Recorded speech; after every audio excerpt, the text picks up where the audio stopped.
ကျမတို့ကဗျာနံပါတ်၄ခုမြောက်ပေါ့နော်နောက်ဆုံးကဗျာဖြစ်ပါတယ် windy night နော် windy night ဆိုတာကတော့ကျမတို့လေထန်သောညအဲ့တော့ဒီ noun တွေကို adjective ပေါင်းချင်တဲ့အခါကျလို့ရှိရင်ကျမတို့ wine ပေါင်းရတယ်ဒီတာဥပမာ cloud ဆိုရင် cloudy เนาะ sun ဆိုရင်တော့ sunny rain ဆိုရင် rainy အခုလည်း wind ကို windy เนาะလေထန်တော့ဒါ power of speech adjective ဖြစ်ပါတယ်အဲ့တော့လေထန်တော့ညမှာ s ပေါင်းထားတယ်เนาะတတိထားအဲ့တော့ကြပြမရှင်းခင်မှာ pre reading လေးအရင်သွားမယ် pre reading ကဘာလုပ်ခိုင်းလဲဆိုတော့ have you ever experienced a windy night เนาะလေတန်တဲ့ညတစ်ညကိုမင်းကြုံခဲ့ဖူးပါသလားတဲ့ present perfect tense ကိုသုံးထားတယ်ဘဝတွေးကြုံဖြစ်ပြတဲ့မှာဆိုရင်ကျမတို့ဖြစ်ဖူးသလားရှိဖူးသလားเนาะဒီ complete action တွေကိုမေးတဲ့အခါမှာ ever တွေ never တွေနဲ့ပေါင်းပြီးတော့မေးလေးရှိတယ်เนาะအဲ့တော့ကအဖြေလေးဖြည့်ကြည့်ရအောင်ပေါ့เนาะအဲ့တော့ yes no နှစ်ခုစလုံးဖြည့်ထားပေးပါတယ်အဲ့တော့ yes I have သူက have နဲ့မေးတာတကြောင်ကျွန်မ have နဲ့ဖြည့်ထားတယ် yes I have it was very windy เนาะအရန်ကမှလေထန်တယ်เนาะကြုံခဲ့ပူပြီးသားအတွေ့အကြုံမလို့ past tense နဲ့သုံးထားတယ်เนาะ and I could hear the tree moving outside เนาะတက်ပင်တွေရွေ့ချာနေတယ်ဆိုတာကလေဒီလေတိုက်တဲ့အတန်ကြောင့်เนาะလေတိုးတန်ကြောင့်เนาะဒီတစ်ကိုင်းချောက်တွေဒီဟိုဖြစ်နေတဲ့အတန်ထွက်နေတာကိုသူကပြောချင်းဖြစ်တယ်အဲ့တော့ I could hear ကြားခဲ့တယ် the trees moving outside เนาะဒီ moving ကလေအရှိမရှိတဲ့ tree ကို modify လုပ်ထားပြီးတဲ့ adjective เนาะအဲ့တော့က moving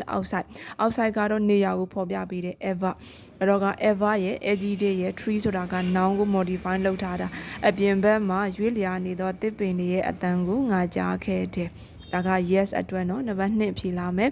I haven't เนาะ no ဆိုတာဒါကြောင့် I have only experienced light wind light ဆိုတာကကျွန်တော်တအားမပြင်းထန်တာပေါ့ပါเนาะအဲ့ဒါကို light winds เนาะလေဒီလိုမျိုးပြင်းထန်တာတိုက်တာမျိုးတော့မကြုံခဲ့ဘူးပါဘူး only experience I have only experienced light wind but not a very windy night เนาะအဲ့တော့အရန်ကြီးတော့လေထန်နေတာမျိုးမဟုတ်ပါဘူးเนาะ yes နဲ့ပဲဖြစ်ဖြစ် no နဲ့ပဲဖြစ်ဖြစ်ရပြီเนาะစဆိုရင်ကျွန်တော်တို့နံပါတ်2ကိုသွားမယ်What did you do on the windy night အဲ့ဒီလေထန်တဲ့ညမှာတော့ what ဘာဘယ်အရာကို did you do မင်းလုပ်ခဲ့တယ်လဲเนาะအဲ့တော့ past tense form နဲ့ပေးထားတာเนาะအတိတ်ကြောင့်ပြန်မေးတာအဲ့တော့ I stay inside အထဲမှာနေတယ် stay နေသည်ဆိုတဲ့ verb ဒီဘာကိုနေတယ်ဆိုတဲ့ object မလိုက်ဘူးเนาะဒါကြောင့်မလို့ဒါဒီအခြေအနေကိုဖော်ပြပေးတဲ့ stated ပါသူရဲ့အနောက်မှာကျွန်တော်တို့ဒီ inside နေရာကိုဖော်ပြပေးတယ်เนาะနေရာเนาะဒါ ever ပြီးတဲ့အခါကျတော့inside my house အိမ်ရဲ့အထဲမှာပဲနေတဲ့ဒီเนาะဒီနေရတတွဲလုံးယူမယ်เนาะ and listen to the sound of the wind လေတိုးတန်တွေကိုနားထောင်တယ်เนาะ I close the window တကားတွေပိတ်တယ် and read a book စာအုပ်တစ်အုပ်ကိုဖတ်တယ် until the wind became weaker လေအားပြော့သွားတဲ့အချိန်ထိเนาะ became weaker adjective เนาะဒီနေရာမှာအဲ့တော့လေအားပြော့သွားတဲ့အချိန်ထိစာအုပ်လေးတစ်အုပ်ကို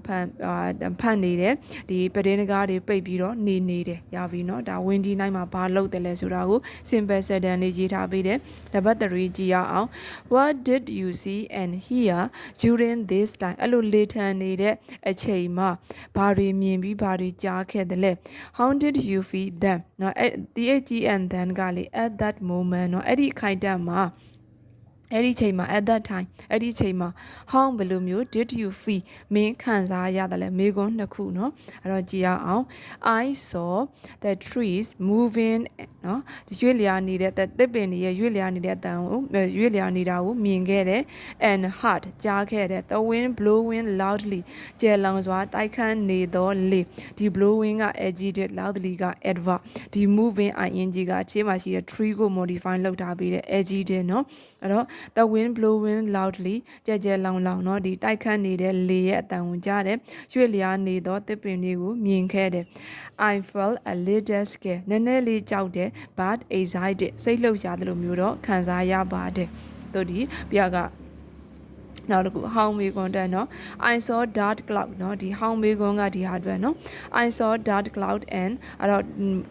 မိုးတိမ်မဲကြီးတွေကိုငါတွေ့ခဲ့တယ် and ပြီးတော့ heard the sound of the strong wind เนาะလေပြင်းရဲ့အတန်ကိုလည်းကြားတယ်เนาะ how မေကွန်အတွက်လာမယ် I felt nervous စိတ်ရှုပ်ထွေးတယ်လို့ခံစားရတယ်ဒီလိုမျိုးပတ်ဝန်းကျင်ရဖြစ်နေတာပေါ့เนาะ but ဒါပေမဲ့ safe inside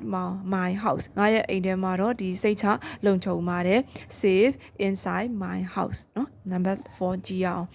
what happened that windy night အဲ့ဒီ windy night လေထန်တဲ့ညမှာ what happened ဘာဖြစ်ခဲ့တယ်လဲတဲ့ okay အဲ့တော့ဖြည့်ကြည့်မယ် the wind became very strong ဘာဖြစ်လာလဲဆိုတော့လေကတအားကိုမှအပြင်းလာတယ် and ပြီးတော့ sun tree တစ်ပင်အချို့ကလည်း fell down ပြိုကျတယ် near my house ငါရဲ့အိမ်နားမှာ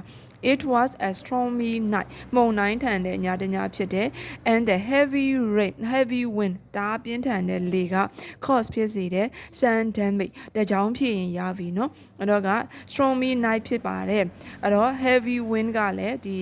ပျက်စီးဆုံးရှုံးမှုအချို့ကိုဖြစ်စေတယ်เนาะတကြောင်ဖြစ်ရင်ရပြီเนาะအပေါ်ကလည်းထို့တူပဲ